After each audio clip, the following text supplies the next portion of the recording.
Alright folks, welcome back to the channel. Hope you're going to be doing an unboxing video, which I think is the first unboxing video we're doing on this channel.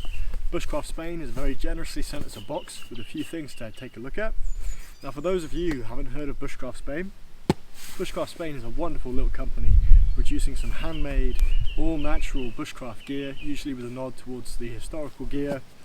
I've done a video on their Nestmuc tarp, their Nestmuc wax canvas tarp not long ago, which has been an absolute companion piece to me on my bushcrafting trips over the last few years. So I'm very excited and optimistic to see what's going on in this box. Sorry if it gets a little bit windy in this video. There is a gentle breeze blowing through the farm and I'm working with a shotgun mic at the moment, so I'm working on getting the kind of clippy mic that'll be a little bit more clearer, a little bit less windy. Let's crack this box open, eh? Little side note, this is my recently purchased Opinel. Yeah, number 8, that's right, with a walnut handle.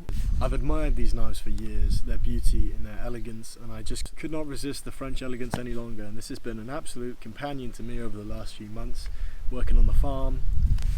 Beautiful, simple locking design, beautiful little knife, love the walnut. It's only about 18 quid. Yeah, cracking knife. Okay. Crack this open.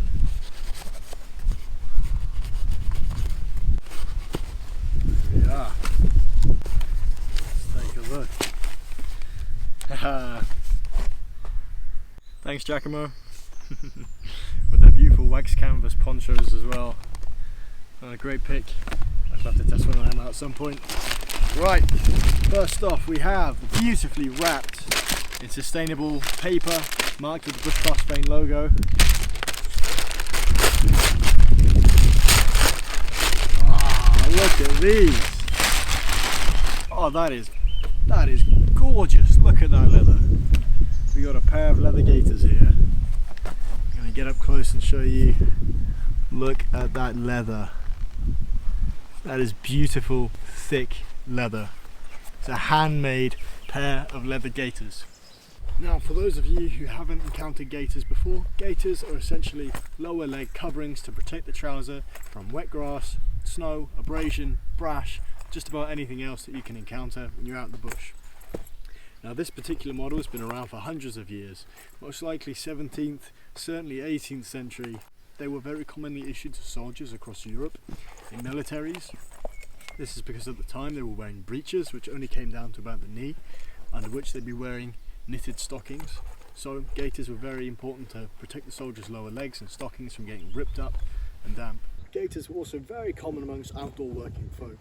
Farmers, labourers, gamekeepers, hunters, anyone spending prolonged periods of time outdoors. They came in a variety of materials, each having their own benefits. Cotton canvas being one of the most affordable and the coolest, most breathable, best for hot weather. Leather being one of the most durable, like these, best suited for brambles and snake bites and things like that. Wool being incredibly insulative and warm for colder weather. Now I'm sure that simple leg coverings have been around since as long as humans have been making clothing. All through history, all around the world, simple lower leg garments crop up here and there, especially rectangular ones that are super easy to make, super simple, and also the ones that tied around the leg like puttees or winning gas from the medieval period. Humans have always found simple, effective methods of covering the lower legs for walking through brash, walking through nature, walking through the woods, whatever it is they need to do. So I reckon it's time to try these fellas on.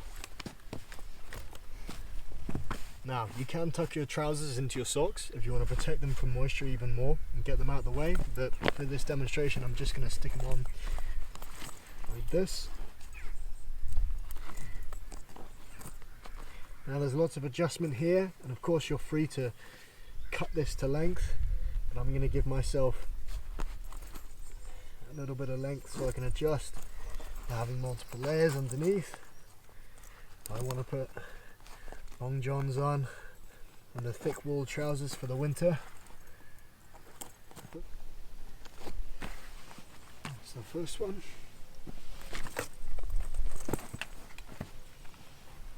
This is super simple, super easy to do with this buckle system.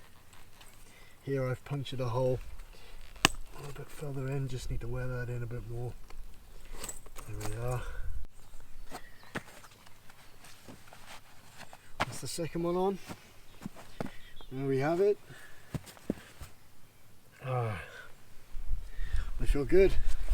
They feel comfortable. They feel snug. They don't feel like they're going to fall down. They feel nice and secure around my legs. There's definitely a bit of digging in at the back of my leg underneath and bending down.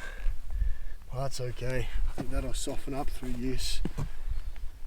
And now I've trimmed these straps a little bit, giving myself a couple holes for adjustment for layering up in the winter.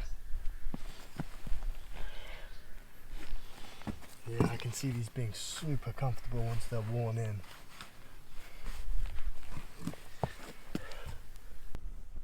Now to put them through a bit of a bramble test.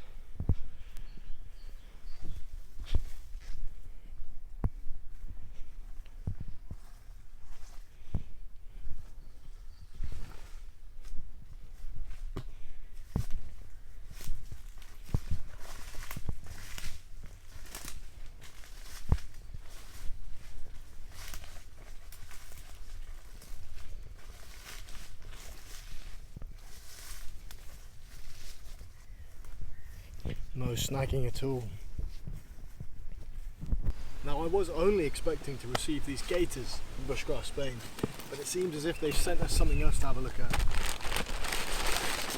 I believe this is one of their beautiful merino wool blanket ponchos.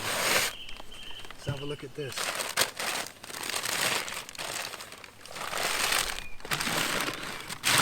Straight off the bat, a beautiful wool smell. This feels beautiful. This feels so soft and warm. Oh my, look at this. Look at this. We've got some tassel action going on as well.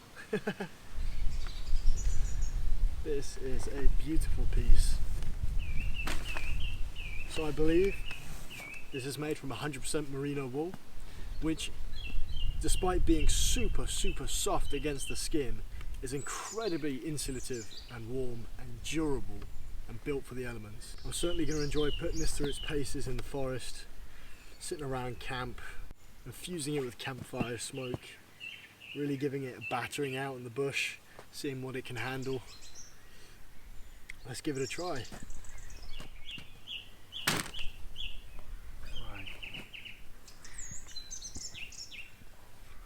I believe it goes this way around. That's right. Ah, my.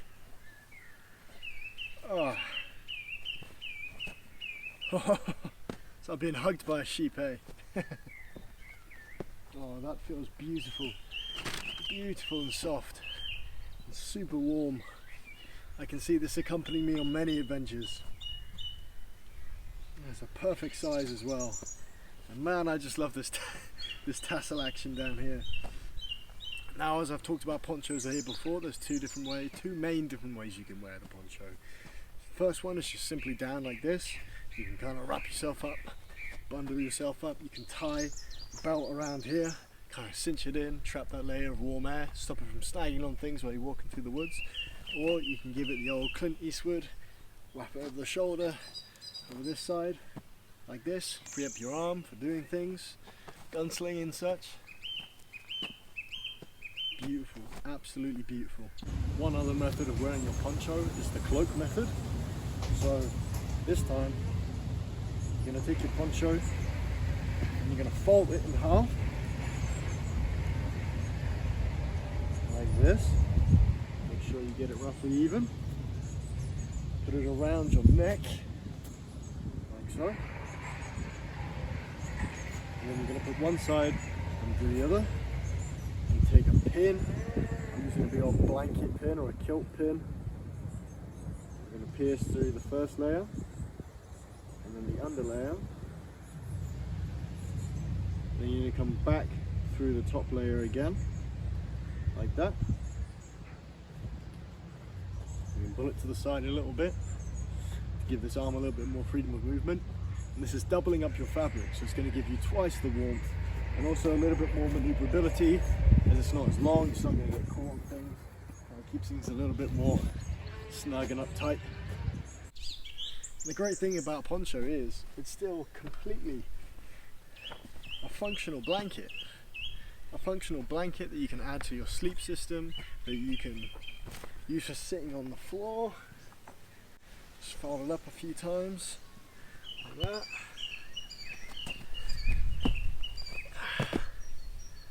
And there you are.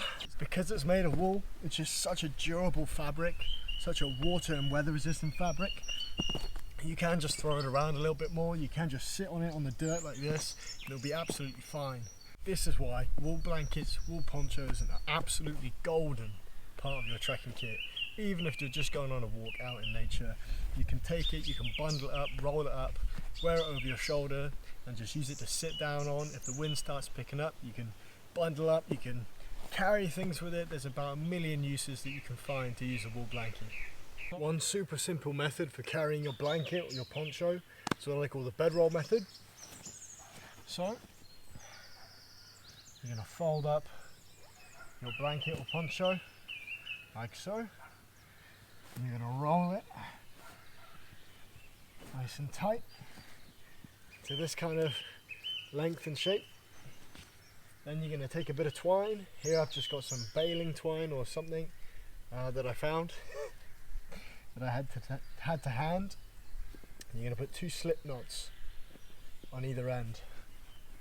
Fasten one end, fasten the other, and there you have an effective, comfortable carrying system. With this you can also wear a shoulder bag, like a haversack, or if you slacken this off and get a bit of a longer bit of twine than I've got, you can also wear a pack over the top. And there we have it, folks, 2 excellently crafted items from Bushcraft Spain, ready to be tested out in the field. I'm going to try and get out and put them through their paces, test them over the next few months, and I'll be giving updates, see how they wear, see how they perform. I'll try and take them both out to the bush for a camp out and get a video together for you. That's about it for today's video, guys. Make sure you get outside, get some sun, get some fresh air, get some movement, go on an adventure, and I'll catch you soon.